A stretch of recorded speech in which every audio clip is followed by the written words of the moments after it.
to quarters.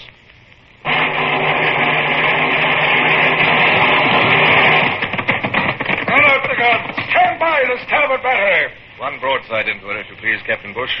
Pointers on target. Linstocks ready. Aye, aye, sir. Ready. Fire!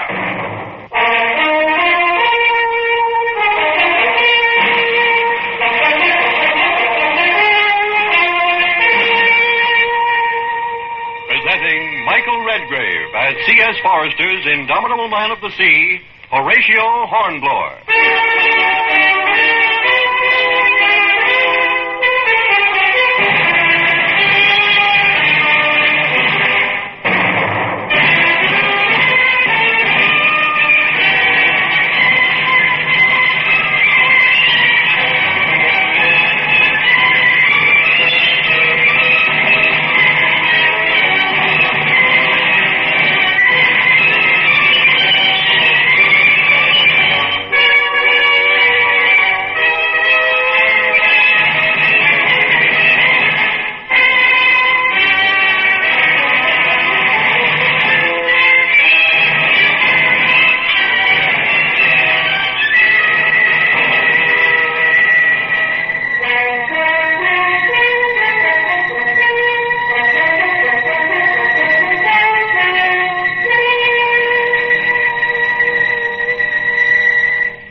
Looking back on that action-packed voyage of so long ago, I now realize that many of my worries arose from the severe restrictions I used to place on myself in those days.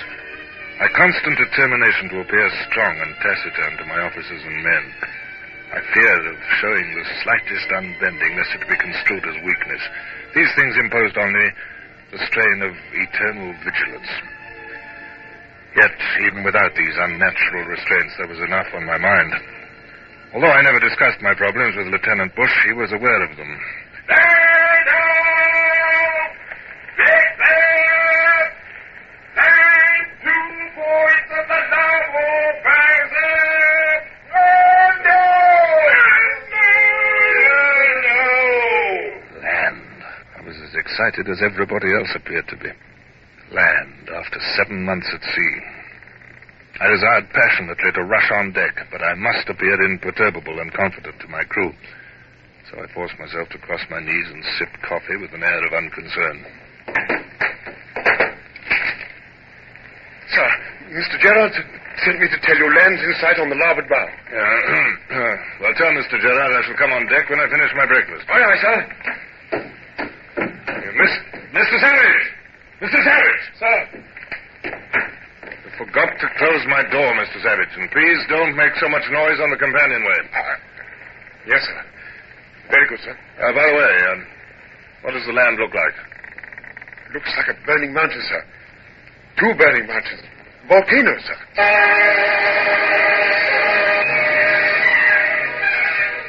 The news almost brought me leaping from my chair.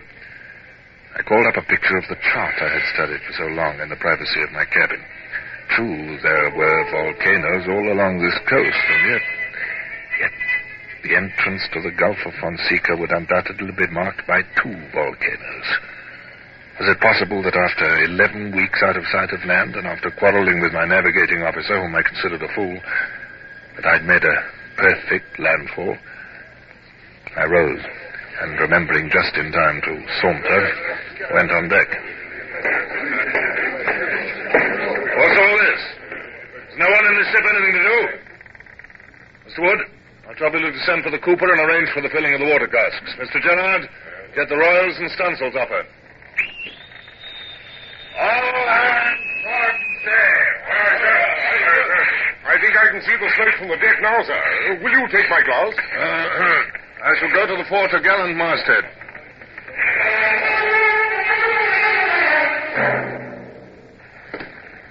Mr. Gerard, please send all hands to dinner. Aye, aye, sir. I'm going below. Send a reliable man with a good glass to the fore-top-gallant masthead. Aye, aye, sir. dinner of fat salt pork in the tropics was not attractive, but I forced myself to eat before the gaze of my steward, who was watching my every movement with suppressed excitement. Paul Will. Sir? Put out my best coat and put the new epaulettes on it. Clean breeches and best white stockings. Buckled shoes. See that the buckles shine. And the sword with the gold hilt. Aye, sir. And please give Lieutenant Bush my compliments and desire him to step into my cabin.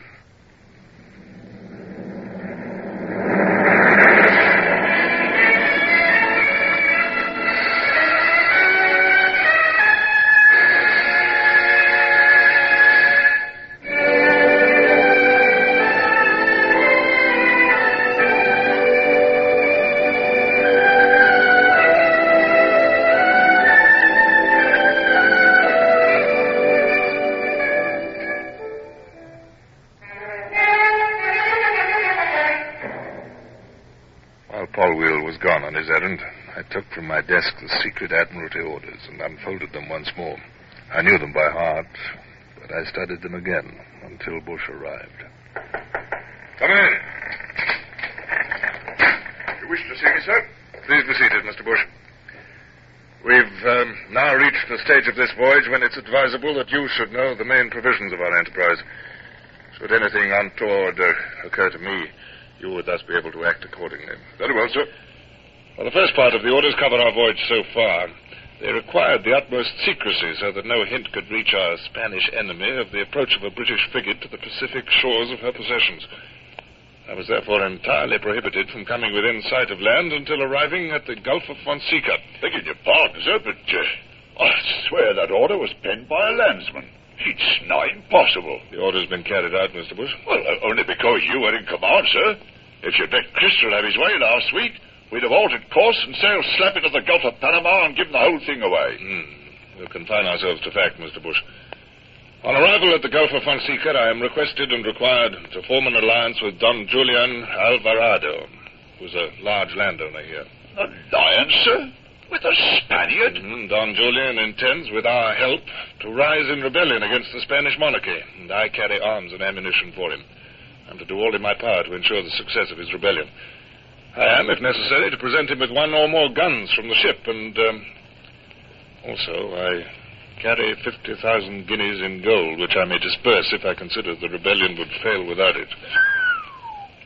No wonder such secrecy was imposed, sir. Exactly. Secrecy is still essential, Bush.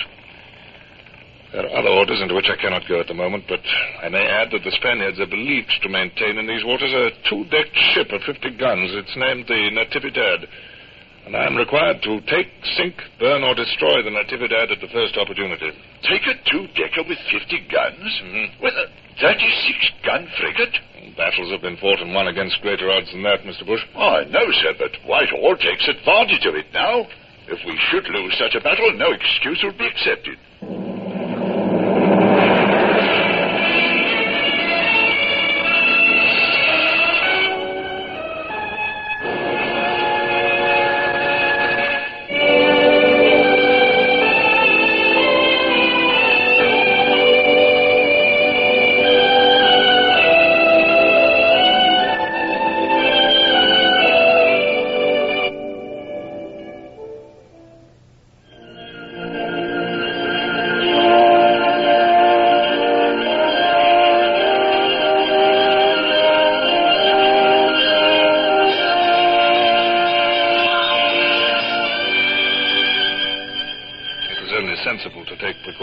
Seeing that we were sailing straight into Spanish territory.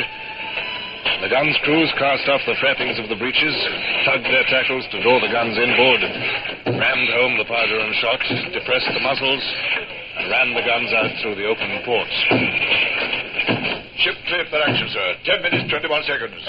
Well, send the good man with the lead into the main chains and make ready to anchor.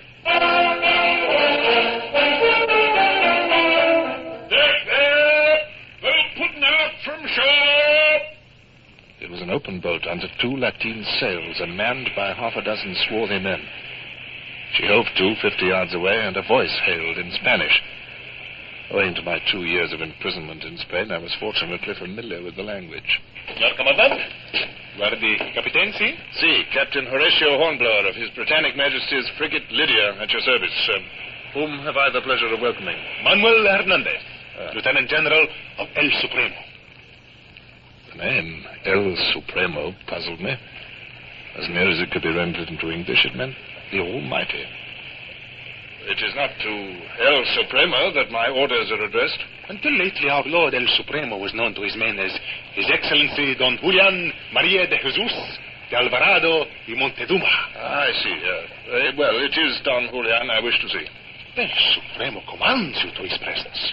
Where is he? Well, surely it is enough to know that El Supremo requires your attendance. I would have you know, senor, that a captain of one of His Britannic Majesty's ships is not at anyone's beck and call. But you can go if you like and tell Don Julian so. I spoke as though the interview was ended. But my haughty friend was obviously terrified at the prospect of returning to his El Supremo without me. Suddenly he explained that his lord's house lay on the side of the mountain. We must go through a small town, which was hidden from us by the curve of the land, and up the hill. I excused myself for a moment. Mr. Bush, I'm going ashore. I hope to return soon. If I am not back or have not communicated with you by midnight, you must take steps to ensure the safety of the ship. Here are my keys. At midnight, you will read the secret orders and act as you think proper. Yes, sir. Do you think it is safe alone? I don't know, but I must go. Mr. Bush, a matter of greater moment worries me. This Don Julian is a person of importance, and I represent our king. Look, I charge you to be frank, Mr. Bush, and give me your considered opinion on what I'm about to ask. I will do so, sir. Well, think gravely about it, Mr. Bush. These best white breeches and silk stockings, do you think they're sufficiently immaculate to do credit to His Majesty? Well, if I may say so, sir, your turnout could pass at His Majesty's court itself. Thank you, Bush. Yeah, I pray you may be right. And if there is any hanky-panky, sir, we'll bring you off if we have to move those volcanoes to do it. You will see after the safety of the ship first. Senor Hernandez? I am at your service, sir. That journey to Don Julian's house remains a nightmare to this day. As we left the boat and walked up towards the collection of palm-roofed houses which constituted the town, we approached a poor wretch of a man who was bound to a 6-foot stake in the ground. The sun blazed on his bare head. His tongue was black and swollen. Aqua! Water, for the love of God, water! What is this? Come, sir, it is only a man whom El Supremo has ordered to die. He is one of the unenlightened. He will die on the third day. They always do. But what was this cry? As I said, he is one of the unenlightened.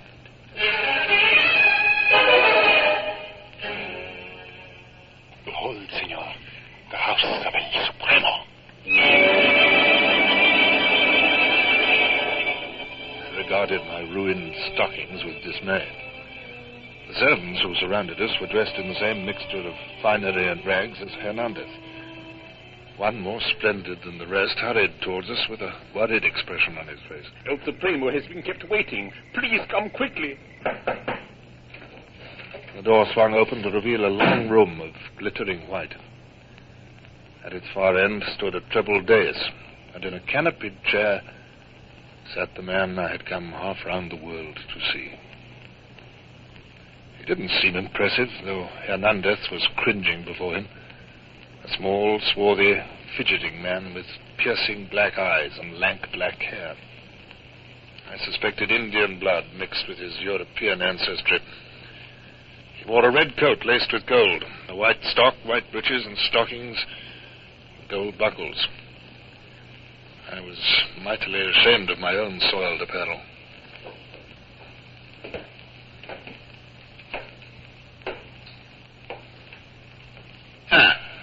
You have been a long time, Hernandez. 11 men have been flogged in your absence. Supremo, the Captain came instantly on hearing your summons. Captain Horatio Hornblower of His Britannic Majesty's frigate Lydia, at your service. I fear that my appearance You have brought arms and powder? They're in my ship. That is well. You will make arrangements with General Hernandez for landing them. I thought of the Lydia's empty storerooms and the 380 men I had to feed. I can hand over nothing, sir, until my ship's needs are satisfied. Capitan, you are addressing El Supremo. I'm well aware of it. My water casks must be filled tomorrow. El Supremo's eyebrows lifted for a moment, but he too seemed to realize that a breach would be of no advantage. He waved a careless hand. Make known your wants to Hernandez.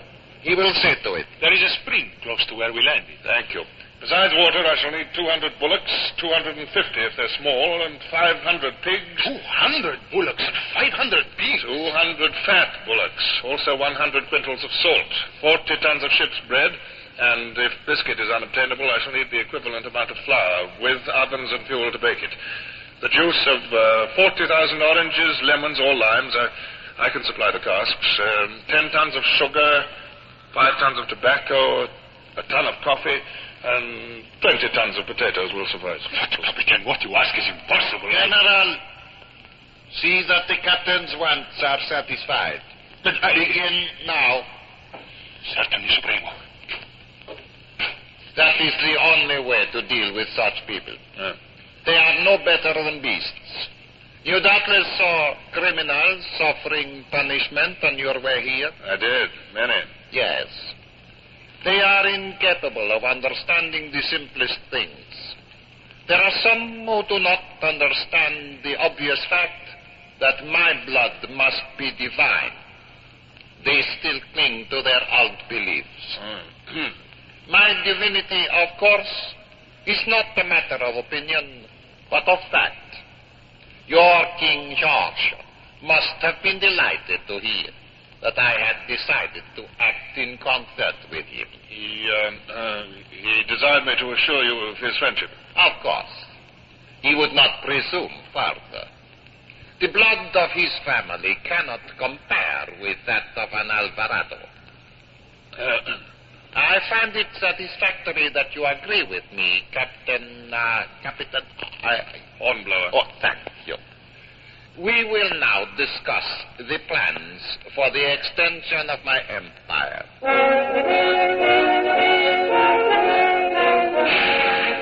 I felt I must agree with this madman, at least until my ship was revictualled, though my hopes of a successful rebellion under him receded.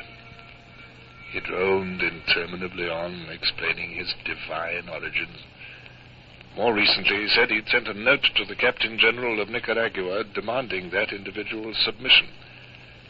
The Captain General had hanged the messenger publicly and had sent men to take Don Julian. Some of those men were killed on the road. Some died while attached to stakes, and a few were fortunate enough to see the light and are now in my army. The Captain General is now at the head of his army of 300 men in the city of El Salvador. With your weapons, I shall move on this town, which I shall burn, together with the Captain General and any of his men who remain unenlightened. Perhaps you will accompany me. A burning town is worth seeing. My ship must be revictualled first. Further, I must attain the whereabouts of a Spanish ship called the Natividad. She must not be permitted to take my ship while I'm engaged on land. Then you had better capture her. Yes. I understand that she may be sailing into the bay at any moment. What? Well, then I must get back to my ship at once.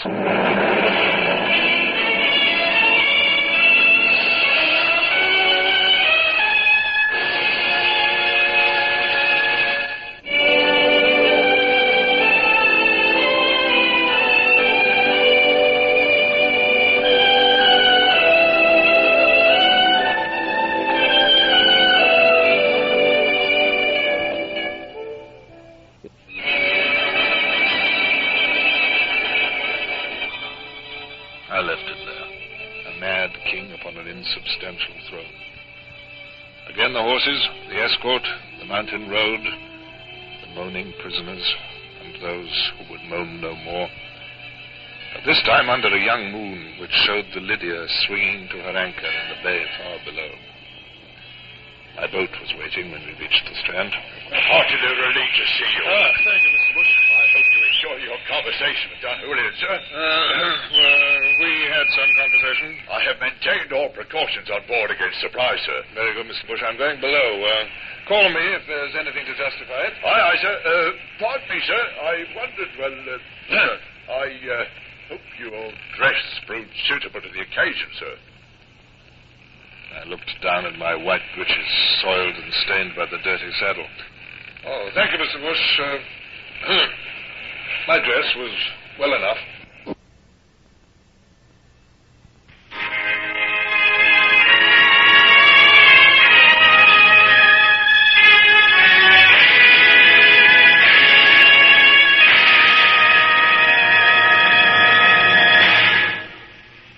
Horatio Hornblower, starring Michael Redgrave, is based on the novels by C.S. Forrester. Music composed and conducted by Sidney Torch. Produced by Harry Allen Towers.